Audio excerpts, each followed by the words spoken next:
What's up, everybody? Welcome to League Unlock. Week 1 of the summer split is done, and you know what that means. It's time for power rankings to get underway. We're looking at NA, EU, and the LCK today, starting off with a little bit of North American flavor. We're also going to be handing out Week 1 MVPs. There's a lot to choose from. The patch 8.11 Fiesta is in full swing, and after Week 1, it was Echo Fox and TSM coming out on top with 2-0 records to start. They both looked pretty solid, and, you know, a very different start for the likes of TSM when you look back to 2018 spring. And Echo Fox, it's just more of the same. We got them coming out on top ahead of TSM just because of they had an even more dominant fashion taking over some of these games.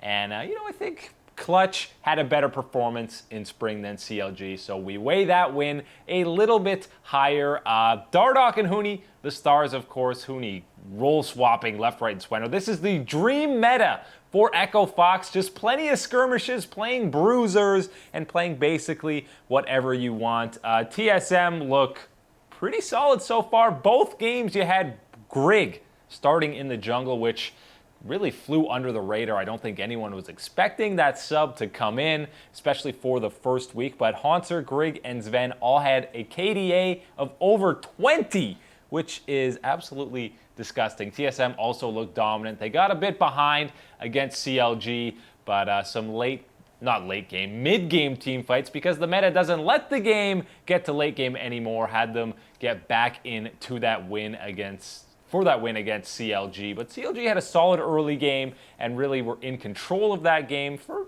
at least the first half of it. That's why we got CLG coming in that third spot. They also had a much better start than we saw in 2018 spring, where it looked like the worst iteration of CLG of all time. Obviously, they turned it around to close out the split, but it was too little too late. They look much better here to start 2018 summer. They got a win against 100 Thieves, got some revenge against Afromu for him kind of handing it to them in 2018 spring. So they go 1-1 to start the week. They're in at number 3. There was a bunch of 1-1 teams throughout the opening week, which is what you come to expect. Competitive league so far this split. We got Clutch coming in at number 4. Now, obviously, the Echo Fox Clutch game, didn't even mention it yet, had the controversial ending. Echo Fox didn't really go 2-0 because they didn't actually win the game. They just said they were going to win because, they had a 7-0 turret lead, 10k gold lead. When the game crashed and they were unable to remake it, Riot handed the win to Echo Fox. That's a tough situation, and either way, there's a big loser in that regard. With Echo Fox winning, you say, hey, maybe Clutch could have come back into that game. It looked like they were just about to catch out Huni. But on the other side, if you remake the game and somehow Clutch wins, or even just the fact that you're remaking the game, it's a little bit silly because Echo Fox did have a massive lead, and there was a 95% chance of them winning that game. So either way, there's a loser. It was a lose-lose situation for Riot. Tough stuff for them. But Clutch comes in at number 4. Number 5, Golden Guardians came up with a big win against Liquid, much like they did in 2018 spring. Now they've added Mickey to that roster for the full revenge tour against Liquid. That's 3 former TL members getting their revenge on that squad. It took 4 weeks for them last year to get their first win on the split. It only took them 1 week this year. So, serious improvement for them in 2018 summer. 1-1.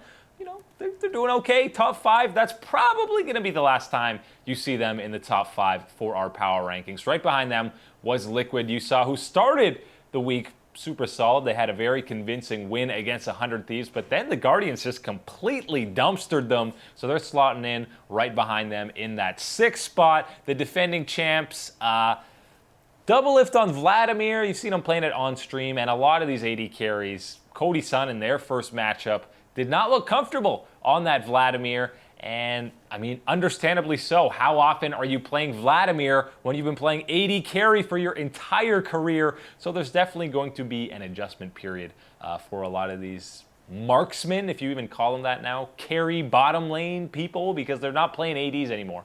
But they're going to have to get more comfortable with the likes of that Vladimir. And right behind 100 Thieves, you had Cloud9 with this, I don't want to call it revamped roster. Oh, sorry, you had 100 Thieves actually above them. Now, this is a little controversial maybe because they went 0-2, but they had a tough opening week against CLG, who again looks so much better than they did at the start of spring, and then they were playing the defending champs. Cloud9 comes in right behind them because their only win was against Optic, who looked underwhelming to say the least, or maybe exactly where you might have expected them coming into this week. This new Cloud9 roster with 3 Academy players, who knows? I expect the starters to be back in week 2, and then Optic and FlyQuest closing things out here.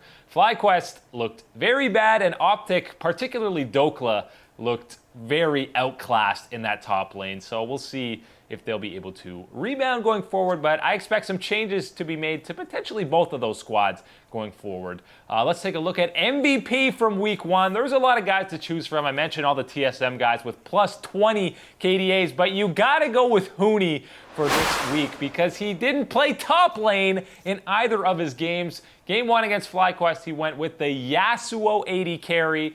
Obviously, he's more comfortable on that champion than Alltech, and he is super meta right now in the mid lane or bottom lane. And then game 2 that they played was incredibly surprising for me, that he played the Talia in the jungle. I mean, that's something that Dardok's been spamming in solo queue, but they felt that maybe Huni's going to be more comfortable on that, had Dardok on the Rengar top, which he's obviously more comfortable on than Huni because he played it countless times in the jungle. But this meta, man, is absolutely amazing for someone like Huni, who is displaying some fantastic mechanics on the Talia. Yeah, he got caught out quite a few times, both in the clutch game and against FlyQuest, but he was still applying such huge amounts of pressure, and just the fact that he's able to play at not only an LCS level, but a high level LCS level on 2 off-role champions. I know Yasuo is more a top laner than an AD carry, but 2 off-role picks,